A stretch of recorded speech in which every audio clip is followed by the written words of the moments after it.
jaay ñun ñëpp dañoo jàng. ça profite qu'à Ousmane Sonko. ça ne profite qu'à Ousmane Sonko c'est looloo am. te loo gis gars yi di yuuxu di rale di wax yépp. mais fi mu yegg waxuñu Sénégalais yi mën a xalaat loolu mais ñoom dañ ko campagner. peu importe une campagne li ñu campagne bari na fi criminaliser homosexualité fii campagne nañ ko ñu ngi wax ay durcissement ñemeetuñu wax homosexualité. abrogé loi amnistie wax nañ ko fii ñemewuñ ko abrogé. interprétation fi dugal donc li ñu fi campagne bëri na te defuñu ko.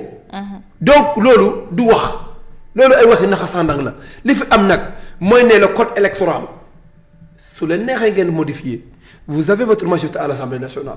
Ça dépend de vous mais su ko modifier ñeneen suñ fi yeggee dañ ko rétablir encore parce que fii Sénégal dafa am ay loi bi daf fi nekkal nit ñi. pour tout le monde donc képp ku def délit lii la képp ku def crime lii la képp ku commettre vol lii la képp ku def insolvabilité lii la képp ku def leneen lee la képp ku diffamer nit lii la mënuñu toog nit ñi di diffamer ay nit wala nit di sosal nit wala nit di yàq der nit ñi wala ngay def ay diffusion de fausse nouvelle ci nit nga dem tribunal jox la condamné la nga ñëw bugg a jiite Sénégalais yi. loolu du dëgg du yoon. donc article 29 man je n'y vois pas franchement je n'y vois pas de problème. mu ngi nii mën naa la liral l'article intégral lu mu wax. jaru ko waaw article 29 a ngi nii lu mu wax c'est clair et net. L29 mooy article 29 L29 mu ngi nii ne doivent pas être inscrits sur la liste électorale. Les individus condamnés pour crime.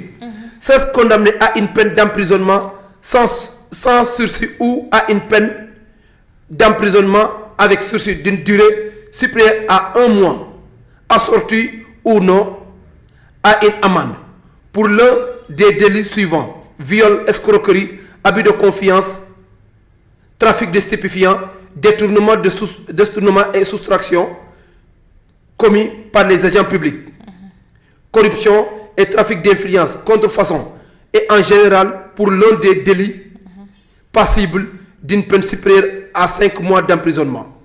Ceux condamnés à plus de 3 mois d'emprisonnement sans ou à une amende, à une peine d'emprisonnement supérieure à 6 mois avec sursis pour un délit autre que ceux énumérés au deuxième ci-dessus, sous réserve des dispositions de la loi L29. Ceux qui sont condamnés en état de contumace, les faillis non réhabilités dont la faillite a été déclarée soit par les tribunaux sénégalais, soit un jugement rendu.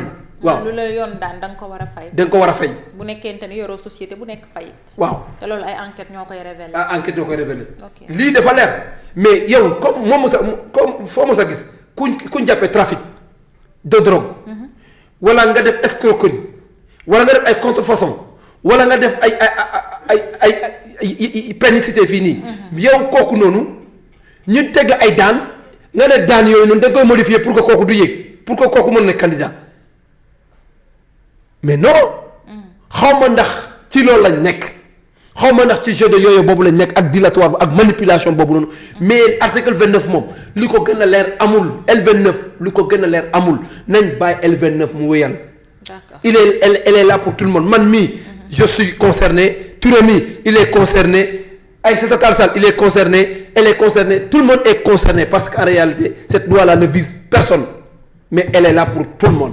D'accord merci beaucoup Samba alors monsieur Touré ñu ñëw ci beneen sujet bi muy intéressé Imam Dramé yi. parce que Samba li muy wax yëpp. man de wala wax. wax nga sa xalaat sax wax na xalaatam. en fait tamit nag. dama ko bëggoon kii benn précision rek. fi xam nga c'est-à-dire que dafa poser sànq benn question ne ana xaalis pétrole bi parce que loolu dafa intéressé Sénégalais yi. daf leen intéressé trop. tu sais que Sénégal en 2025. Le bloc de Sangomar 2,6 milliards de dollars la généré. yow la xam nga ko yow. xam nga non les informations. non information ñu gisuñ ko. ministre mais da ngay dem ministère de l'énergie. non du ma fa dem. xam nga léegi. xoolal man ma plateforme ITIE. xam nga expliqué. man ma plateforme ITIE. sur 2,6 milliards de dollars Sénégal 76 milliards CFA la ci am ndax contrat yu bon. loolu Birame Souleye expliqué na ko li nga wax ni Birame Souleye expliqué na ko mais waxuñ loolu. contrat yu bon. waxuñ loolu li ñuy wax. léegi Sénégal Birame Souleye wax na ko bu mu demee. au moment RTS. Birame Souleye wax na. maanaam li nga xam ne noonu la disposition bi demee mais xaalis boobu Sénégalais yi dañoo sentiru xaalis boobu fu mu dugg. maanaam 76 milliards. sur 2,6 milliards de dollars. Sénégal am ci 76 milliards de francs CFA. contrat yooyu. la régime Macky Sall signé. kon ñun suñu pétrole maanaam amuñu ci dara. léegi. c'est faux de. le régime en place. c'est faux c'est faux le régime en place demoo noonu. non dama koy laal Birame Souleye li mu wax lay wax de mënu wax ni waxu Birame Souleye waxu loolu de li mu wax ne c'est de la manipulation Birame Souleye n'a pas dit ça. man li ma yor c'est faux li mu wax ni Birame Souleye waxu ko te Birame Souleye mooy le ministre de l'énergie. bu mu demee RTS li mu wax dafa leer. fonds intergénérationnel dafa am loo xamante dañ koy cotiser à une valeur de 10% dugal ko les 30% Sénégal ñoo ko moom ak beneen fonds boo xamante ne c'est 10% yi nga xam ne agents yi ñoo ko moom lii la wax mu nekk une valeur de 50%. ak yeneen 50% yoo xamante ne moom Petrosen Holding ak Petrosen kii ñaari Petrosen yi ñoom ñoo ko moom nii la ko expliqué. d'accord du ma dégg ci fond bi mais li nga wax nii san tient pas la route Birame Souleye waxul loolu. d'accord léegi xam nga loolu de. xam nga weddi dafa yomb.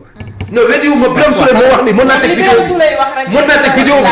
te xam nga Birame Souleye tamit ku ñu war a. Birame Souleye moom mooy yor énergie mënoo ci xam lu mu ci xamul. mën naa teg vidéo bi Fatima garaawul Samba non mën naa teg vidéo bi. non garaawul tegal Fatima xam nga Birame Souleye mooy du mooy ministre de l'énergie et des mines. boo demee ci site ministère de l'énergie et des mines boo fa demee lii ma lay wax di nga ko fa fekk xanaa loolu moo gën a wóor. voilà donc. mais Birame Souleye gën a wóor Birame Souleye mooy ministre de l'énergie. le premier ministre dégg nañ ko bërki démb nee na on va renégocier les contrats et on est en train de les renégocier. ba d'ailleurs il a promis que dina def une conférence de presse.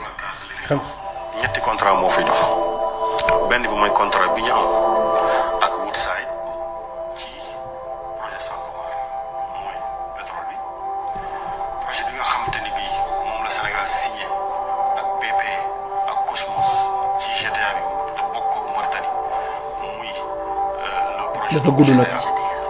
mais beneen bi mooy bu yàgg la mooy Forteza ci gazu Gadiaga bi nga xam ne bii wàllu gaz la moom it mi ngi fi dox léegi li nga xamante ni bii danañ ko indi ci information mooy il faut que ñu comprendre que ni bi ñuy négocier ces projets là dama la jox ñaari masal benn bi projet Sangomar daanaka mi ngi coûter maanaam li ñu réalisé ci Sangomar yëpp boo seetloo mi ngi 800 milliards le projet boobu coûté moom la ñu toll ci investissement tey fi may wax ak yow nii projet GTA mi ngi toll ci 4800 milliards 4800 milliards presque mooy budget état du Sénégal ci atum 2023 2025 presque ak bi ñuy lancé projet bi Sénégal amul koomu développé projet bu mel nii ndax li mu laaj ci koom état du Sénégal amul partenaires yi nga xam ne bii Sénégal Petrosen ak Woodside wala ak BP ak Cosmos ñoom seen biir li ñuy d'accord mooy il faut que ñu am koom gu day nii ngir mën a samp projet bi exemple benn bi may joxe rek mooy damay jël exemple GTA donc comme ni ma la ko waxee mi ngi projet bi ñu ngi ko évaluer à 4879 milliards mais projet bi boo ñëwee dafa am ñetti bànqaas yu diis yu ko téye benn bi mooy le navire de traitement et de stockage moom la ñuy wax FPSO beneen bi mooy le navire de liquéfaction et de stockage du gaz naturel moom la ñuy wax FLNG après am na beneen bu ñuy wax le terminal portuaire abritant le FLNG et le quartier bi moom la ñuy wax le hub ñett yi li mu toll daanaka ëpp na yenn dëkk ñu ne lii lay jar Sénégal mën ko financer boppam BP mën ko financer boppam Mauritanie mën ko financer dañuy dajaloo ne nañ dem wuti ko. Merci Samba, c'est entendu. bon je termine. terminé. donc xam nga Samba li mu doon wax déggoo ko Birame Souleye. loolu la bokkul dafa gudd. bon léegi vidéo baa waaw ngi léegi xaaral mën na continuer mën na continuer vidéo baa ngi mën na continuer Samba le temps. non mën na continuer. bon léegi mënuma manipuler loolu nit. non vidéo bi parewul mu ngi nii waaw léegi je termine. on peut continuer ah. non c'est bon. léegi je termine. gis nga vidéo bi jeexul. c'est-à-dire que li ma wax ni Birame Souleye moo ko wax man je n'ai rien à inventer man du ma. c'est-à-dire que Birame Souleye du la mës a wax ni Sénégal am na 49% ci pétrole du la ko mës a wax parce que Sénégal 10% la am. gis nga 10% Sénégal amul 10% je suis désolé c'est faux. te 10% yooyu moom la ñu jël les 10% génne ci une partie yóbbu ko sur le fonds intergénérationnel génne yeneen partie ne lii fii lay dem lii fii lay dem lii ci budget lay dem lii fële lay dem suñu ay 10% moom la ñu éclaté xëy na Samba loolu la comprendre wul. non. maintenant. maintenant non il faut mu yële. non il faut ñu wax ko mu leer. Samba yow tamit je joue avec le temps aussi. wax naa leen ni ñu koy répartir. non suñu bii su jeexee rek xam nga jeex manipulation très du jàll. lenn loo xam ne lii. il faut mu leer. ci li non ñuy jaay yow xam nga joxe nga sa kii. yow on l'a ku entendu. fekk ci ñoom moo ko wax. waaw kon kay xam nga jarul weddi. déglu non jaru ko. Sénégal am na pétrole balaa ñu naan pe la ñu jaay pétrole. dégg nga pétrole lañ ko jaay. dégg nga. tey jii tembe ñu toog tabax nañu seen i pétrole dañ ko jaay yàgg. Samba li ma la wax ci océan ba. gis nga Fatima non lii sa digg moo ko la wax de te Birame Souleye il a defar nañu pipeline ba pare exploité guñ. dama ne la tabax nañu pipeline yi ba pare ba li war a ñebal bateau duyal bateau yi yóbbu ñoom nga xam ne ñun Sénégal maa ngi yow fi ñu toog duñu xam. léegi allez-y. le premier ministre Ousmane Sonko wax na ko keroog bi muy def jàkkaarloo xam ak pro nee na dina def conférence de presse très prochainement pour expliquer pour wax sénégalais yi tous les contrats yi nga xam ni renégocier nañ ko ak ñaata lañ ci am nee na dina def conférence de presse te dina ko expliquer. Très bien. xam nga loolu kon jarul yàkkamti maintenant gis nga Fatima article 29 L29 ñoom ñoo ko jël def ci ay modification parce que le président Macky Sall musul bëgg a jàkkaarloo ak ay challenger on a vu le cas de Karim Wade fexe nañ ba éliminer ko par la justice on a vu le cas de Khalifa Sall